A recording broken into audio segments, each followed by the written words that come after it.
नील दर्पण टोटली नीलहे गोरों के ऊपर था, जो कि 1860 में क्या हुआ था, प्रकाशित हुआ था। 1860 में, बाबू बात नहीं, 1860 में नील दर्पण जो था इसको प्रकाशित किया किसने, दीनबंधु मित्र ने, दीनबंधु मित्र। अब ध्यान से सुनो, नीलहे गोरे जो होते थे ये जबरदस्ती किसकी खेती करवाते थे, नील की खेती करवाते थे। और जो नील की खेती नहीं करता था जबरदस्ती, अगर मान लो कि जो उसको जबरदस्ती किया गया, जैसे सूरज को मान लो हम जबरदस्ती बोले कि हम अंग्रेज हैं, हम बोले कि बाबू देखो आपको नील की खेती करना पड़ेगा, नहीं करोगे तो तुम्हारी जमींदारी छीन ली जाएगी और तुम्हारी किसानी भी छीन ली जाएगी, ठीक है, छीन ली जाएगी अगर।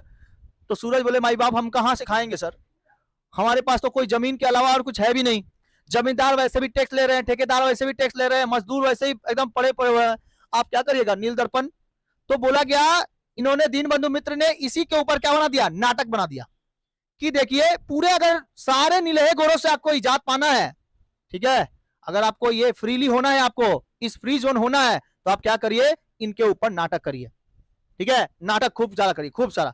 तो हर जगह ना थिएटर बना बना के क्या बना दिया गया, नाटक चालू करा दिया। नाटक, नाटक करने में सोच रहे हो, मतलब हर एक जगह पे नीलहे गोरे जैसे जैसे करते थे ना, वैसे वैसे भारतीय लोग इसके बारे में क्या समझाते थे, सबको समझाते थे कि देखिए ऐसे अंग्रेज हमारे ऊपर क्या कर रहे हैं, अत्याचार कर रहे हैं, ठीक है। यही बात कहां पहुंच गई, विदेशों में पहुंच गई। अब विदेश में जाके खूब सारा हल्ला चिल्ला हुआ कि भाई नील दर्पण हुआ, निकला हुआ है और नीलहे गोरे जो है भारतीयों के ऊपर बहुत ज्यादा अत्याचार कर रहे हैं। तो अब इसने क्या किया, यहां पर एक आदमी का नाम दिया हुआ है, ये छपाई ढाका में हुआ था, इसका छपाई ढाका में हुआ था। यहाँ पे एक आदमी का नाम दिया हुआ है, नाम है उसका ये जेम्स लॉग, नाम क्या है, जेम्स लॉग। ये देखो क्या करता है जेम्स लॉग, ये अंग्रेजों का ही था, लेकिन क्या ये अंग्रेजी था, लेकिन जेम्स लॉग ने क्या कर दिया, बोला नील दर्पण को इतना फेमस करेंगे ताकि हम भी इंस्टाग्राम में क्या हो जाए, फेमस हो जाए, ठीक है। अभी देखते हो इंस्टाग्राम में कैसे फेमस हो रहे हैं लोग, कैसे हो रहे हैं, तो दूसरा का कॉपी करके अपने पेस्ट मार दे रहा है, ठीक है, दूसरा कॉपी करके उसी की तरह कॉपी करके पेस्ट मार, हम फेमस हो जाएंगे, थोड़ा सा अलग करेंगे। ये था अंग्रेज, लेकिन इसने क्या किया, भारतीयों का साथ दिया, बोला ना कि हम लोग को तुम्हारे लिए क्या बना देते हैं, थिएटर बना देते हैं, और उस थिएटर के अनुसार तुम उसमें क्या करना, सारा चीज जैसे नील दर्पण में हो रहा है, जो दीनबंधु मित्र ने लिखा है उस हिसाब से तुमने इसमें क्या कर देना है, नाटक कर देना है, ठीक है, नाटक कर देना, हम पूरा फैला देंगे इंस्टाग्राम पे, ठीक है, सारा चीज फेसबुक, इंस्टाग्राम, यूट्यूब सब पे फैला देंगे। कौन कौन सोचता होगा उस समय था क्या सर, उस समय मतलब समाचार पत्र ही क्या था, यूट्यूब था, फेसबुक था, समझ में आया, समाचार पत्र। तो कौन थे, James Long, Michael Madhusudan Dutt, Kali Prasanna Sinha और साथ साथ कौन, दीनबंधु मित्र, इन तीन जनों ने मिलकर पूरा नील दर्पण क्या कर दिया, छाप दिया, ठीक है। और इसका छपाई कहां पे हुआ, ढाका में हुआ, कहां पे हुआ, ढाका में, ढाका कहां है अभी, बांग्लादेश में। और कब हुआ इसकी रचना, 1858 से लेकर 1859 के बीच में हुआ, ठीक है, किसका किसका, नील दर्पण का। और इसमें किसके बारे में बताया गया है, टोटली नीले गोरों के अत्याचार पे नील विद्रोह, ठीक है, जो नील विद्रोह होता था, तो नील विद्रोह के बारे में टोटली इसमें छपाई हुआ है, नील विद्रोह। और किसका अत्याचार होता था, नीलहे गोरे, ठीक है।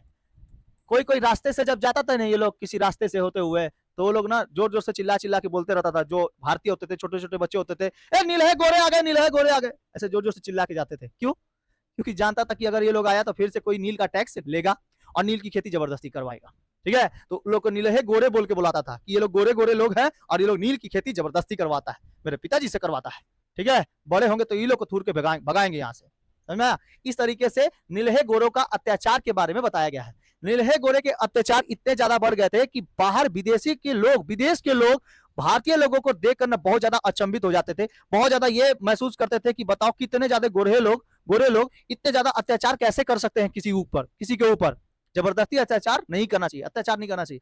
तो वहां के लोग भी हम लोग के समर्थन हो गए, विदेश के लोग, ठीक है। और किसने फैलाया था विदेश में, जेम्स लॉग ने फैलाया था, ठीक है, जेम्स लॉग ने पूरा फैला दिया कि देखिए भारत में ऐसे विदेश नीलहे गोरे ऐसे ऐसे काम कर रहे हैं, अत्याचार कर रहे हैं, बहु बेटियों को उठा के लेकर चल जा रहा है, फांसी दे रहा है अगर कोई नहीं जा रहा है तो। और किसान की अगर नील की खेती नहीं कर पा रहा है, नील की बुआई नहीं कर पा रहा है, मना कर दे रहा है, तो उन लोग को जंगल में जो पेड़ है उस पेड़ से बांध के उसके बाद बेते बेत मार रहा है। अंग्रेज ऐसा कर रहे हैं कि क्यों नहीं तुम कर रहे हो, ठीक है। उन लोग को जबरदस्ती धूप में छोड़ दिया जा रहा है, रात भर खाना, दिन भर सोना नहीं, मतलब दिन भर रात भर कोई खाना पीना नहीं, ठीक है। आपको कोई करना है तो क्या करिए, नील की खेती करना है, कुछ भी करिए। तो बैल जैसा खटाता था, बैल जैसा।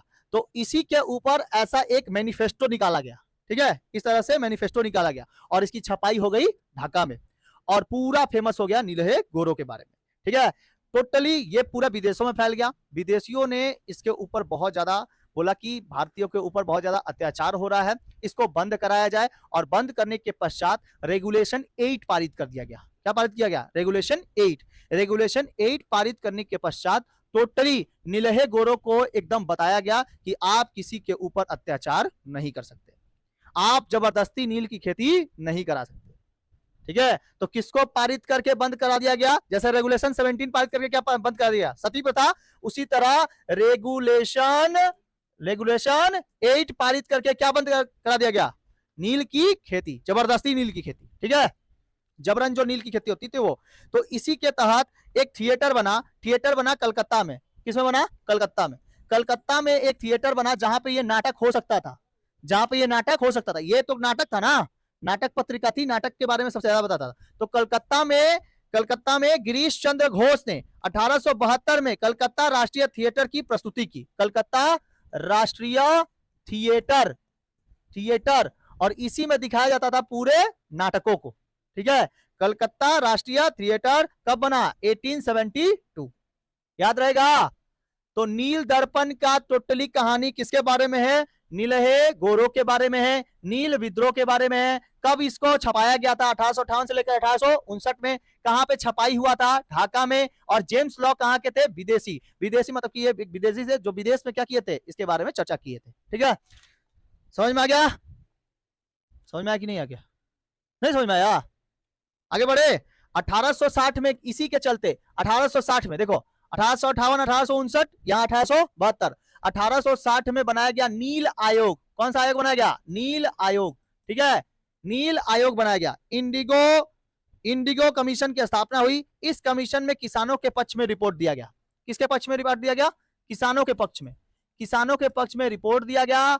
और रेगुलेशन कौन सा पारित करके? रेगुलेशन कौन सा? रेगुलेशन 8। रेगुलेशन 8 पारित करके इसको टोटली बंद करा दिया गया। नीलहे साहबों को किसानों को नील की खेती करने के लिए क्या कर दिया गया? बाध्य ना करने का ऑर्डर दिया गया कि नील की खेती कोई भी बाध्य नहीं होगा। नील की खेती कोई भी किसान जबरदस्ती, कोई भी अंग्रेज उसे जबरदस्ती नहीं करा सकता नील की खेती। ठीक है, समझ आ गया?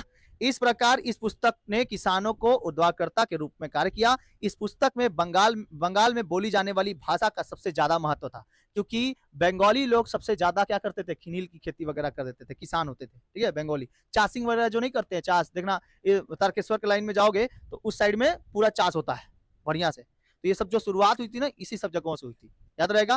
तो नील दर्पण क्या है? नाटक है कि गद्य है? नाटक के बारे में। नील दर्पण, सॉरी, नील आयोग नहीं, नील दर्पण। नील दर्पण किसके द्वारा लिखी गई? दीनबंधु मित्र। किसके द्वारा? दीनबंधु मित्र। और कौन कौन इसके साथ थे? काली प्रसन्ना सिन्हा। ठीक है, काली प्रसन्ना सिन्हा। और कौन थे? और नाम बताए थे को? काली प्रसन्ना सिन्हा और गिरीश चंद्र घोष। ठीक है, काली प्रसन्ना सिन्हा, माइकल मधुसूदन दत्त।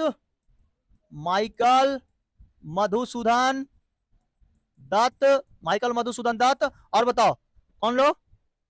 माइकल मधुसूदन दत्त, काली प्रसन्ना सिन्हा, दीनबंधु मित्र, गिरीश चंद्र घोष। याद रहेगा बाबू, गिरीश चंद्र घोष। ठीक है, इतना याद रहेगा।